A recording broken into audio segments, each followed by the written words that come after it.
چې یو بنده منښت وکړي نو دا په خپله باندې خوړی شي که نه شي خوړی. یوه مسله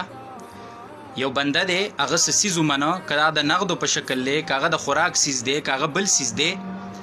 آیا دا دی په خپله استعمالوي په خپله ترې خوراک کولی شي که نه شي ترې کولی. ټیک شوله د ده رشته دار یې خوړی شي که نه شي خوړی. ټیک شوله رشته دارو کې څوک خوړی شي څوک یې نه شي خوړی. دوه خبرې شولې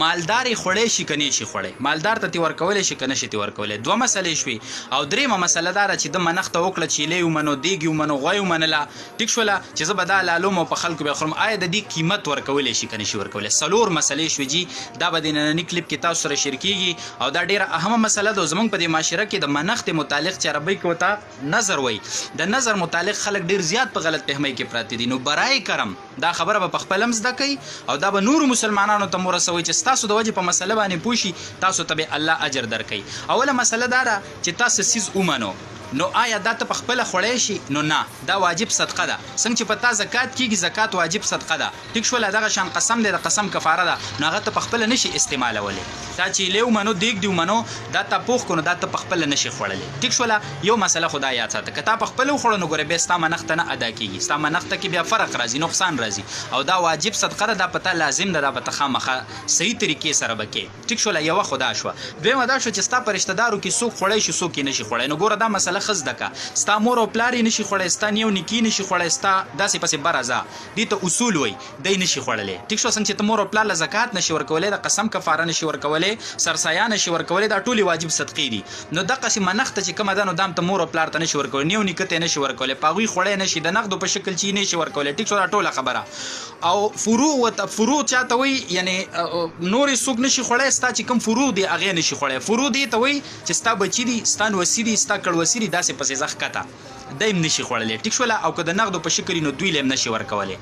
او بیبي چې کومه ده که خاوند منښته کړې وه نو بیبي نشي خوړلی یا د نغدو په شکل و نو ښځې ته یې نشي ورکولی او یا ښځې کړې وه نو خاوند یې نشي خوړلی یا د نغدو په شکل و نو خاوند ته یې نشي ورکولی. د دې نه علاوه چې څومره رشته دار دي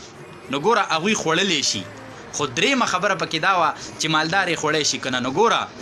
چې دا مور او پلار او دا نیو نیکه او دا بچي او نوسي او کړوسي دا که غریبانان مې ګوره نه شي خوړی او که د نغدو په شکل نو نه شي ورکولی او یا ښځه نه شي ورکولی یا ښځې منلی او خاوند نه شي ورکولی. ټیک شوله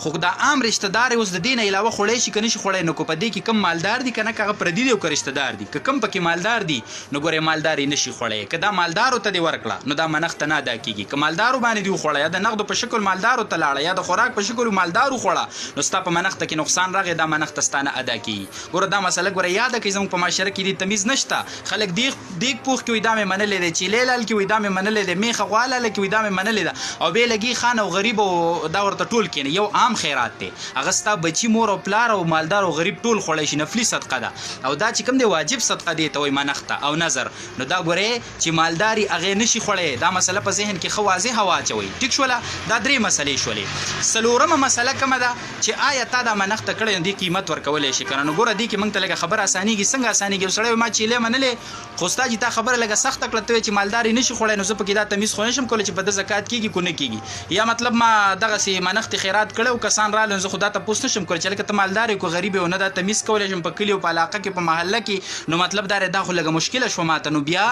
دا جواز هم په شریعت کې شته چې دغه چیلي یا دغه دیګ یا دغه میخې چې کوم تا منلی و چې زه به یې لالوم پخوم به په خلکو به یې خورم نو د دغې قیمت هم ته راغستی شي. بس قیمت یې راواله د نغدو په شکل باندې او دا چې کوم دی فقرا مساکین غربا وګوره او په هغوی کې چې کوم دی تقسیم کا بس بالکل ستا منښته څه شوه هغه ادا شوله. نو ګوره دا یو څو ضروري خبرې دي چې هغه ته په خپله نه شي خوړی ستا نه بره او ستا نه ښکته مور پلار نیو نیکه او دغه شان بچي نوسي کړوسي دی نه شي خوړلی او دغه شان مالدار یې نه شي خوړی. هغه په رشته دارو کې دي او هغه که په رشتې نه بار دي خو چې مالدار دي هغې نه شي خوړلی. او څلورمه خبره دا شوله چې د منښتې قیمت ورکولی شي کو نه شي. نو او تا چې څه څیز منلی دی نو د هغه ته د قیمت په شکل هم ورکولی شي. د دې سره به ستا منښت ادا شي. دې حوالې سره زموږ ډېر خلک په غلط فهمۍ کې مبتلا دي. دا خبره برای کرم تاسو په خپله هم واورئ زده کوئ او دغه شانې نورو مسلمانانو ته هم ورسوئ چې د دې خلکو دا واجب صدقې خرابې نه شي او دا مسله زده کړي. الله به تاسو ته اجر درکوي. وصلی الله علی النبي. د قضا منځونو د راګرځولو طریقه څه ده او د قضا منځ نیت به څنګه کې څنګه نیت به تړي او د قضا منځونو وخت کم دی لکه په کم ټیم کې قضا منځ کېږي او په کم ټیم کې نه کېږي. دغه شان چې یو کس نه ډیر منځونه قضا شوي نو دته خو یاد نه وي چې د پلاني ټیم څونه منځونه قضا شوي نو د دې د راګرځولو به څه طریقه ده دغه شان چې قضا منځ راګرځي نو صرف فرض به راګرځي او که نه سنت به هم راګرځي وتر به څنګه راګرځي د هغې د راګرځولو څه طریقه ده دا مسلې به په ننني کلیپ کې تاسو سره بیان شي چې دا ډېرې ضروري او اهمې مسلې دي اوله خبره دا ده چې د قضا منځ طریقه څه ده نو ګوره قضا منځ چې تا نه کم قضا شوی که نه اول خو په دغه کې ضروري دا ده چې کم منځ تا نه قضا شوی چې د هغه ټایم به ته یادې هغه ورځ هغه ټایم دا به ته یادې لکه مثلا 13 هفته کې تا نه د جمعې د ورځې سحر منځ قضا شوی نو چې ته نیت کې په زړه کې به دا نیت کو په خوله وی نو دا به وی چې د 13 جمعې د سحر 2 رکعته فرض منځ کوم دا طریقه شوله اوس که چاته یاد نه چې دا د کم ټیم منځ په کومه ورځ مانه قضا شوی یا ترې ډېر منځونه قضا شوي نو ګوره د هغې د راګرځولو طریقه دا ده که نه چې ته به داسې وکړې چې لکه ته د سهار منځونه تا نه ډېر قضا شوي ته راګرځې نو ته به داسې نیت وکړې چې د سهار 2 رکعته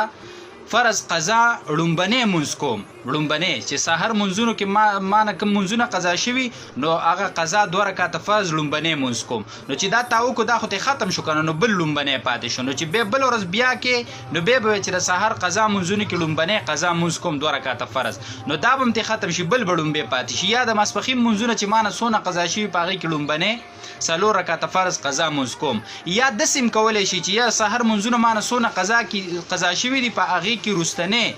2 رکعته فرض قضا منځ کوم نو چې دا ته ختم شو نو بل رستنی پاتې شو نو چې ګڼ منځونه قضا شوي وي نو په دې طریقه باندې به څه کې د دې قضا به راګرځي او ګوره د منځ دا منځ هغه عبادت دی ګوره دا په توبې سره دا نه معاف کیږي دا چې تا جونی او تا سره موقعی نو دا به ته خامخا څه کې دا به ته راګرځې نو دا د دې معافي په توبې سره نه کیږي چې ته به توبه وباسې او بس تا ته به فرض منځونه څه شي هغه به تا ته معاف شي نه دا به ته خامخا څه کې دا به راګرځې نو دا ډېره ضروري ده اوس د قضا منځونو وخت څنګه دی ټیک شوله کم ټایم کېږي کم ټایم نه کېږي نو ګوره صرف د 3 ټایمه کې نه کېږي نور خطو ټایم دی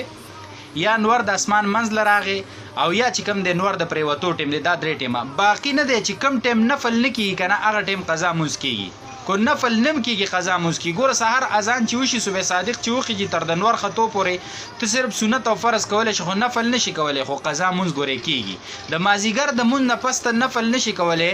خو قضا منځ که څوک کوي نو دا کېږي بهرحال کې به په داسې ځای کې که نه